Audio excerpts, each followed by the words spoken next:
விருதுநகர் மாவட்டம் திருச்சுழி அருகே தந்தை மற்றும் மகனை காரில் கடத்தி பணம் பறித்த வழக்கில் கைது செய்யப்பட்ட 2 பேர் குண்டர் தடுப்பு சட்டத்தில் சிறையில் அடைக்கப்பட்டனர்.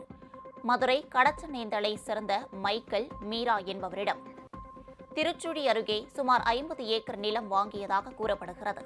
இந்நிலையில் மைக்கேல் மற்றும் அவரது தந்தை ஆரோக்கியசாமி ஆகியோர் காரில் வந்து வாங்கிய நிலம் அருகே நின்று கொண்டிருந்தனர். அப்போது இருசக்கர வாகனத்தில் வந்த இருவர் தந்தை மகனை தாக்கி அவர்களின் காரிலேயே கடத்தினர். பின்னர் 25,000 ரூபாய் பணத்தை பறித்து பந்தல்குடி அருகே அவர்களை விட்டுச் சென்றனர். இதுகுறித்து புகாரின் பேரில் வழக்கு பதிவு செய்த போலீசார் லட்சுமணன், வீரசூரன் உள்ளிட்ட 4 பேரை கைது செய்தனர். இதில் இருவர் மீதும் ஏற்கனவே பல்வேறு வழக்குகள் நிலுவையில் உள்ளதால் இருவரையும் குண்டர் தடுப்பு சட்டத்தில் அடைக்க மாவட்ட எஸ்பி கண்ணன் பரிந்துரைத்துள்ளார். அதன் பேரில் இருவரையும் குண்டர் தடுப்பு சட்டத்தில் சிறையில் அடைக்க மாவட்ட ஆட்சியர் சுகபுத்ரா உத்தரவிட்டார்.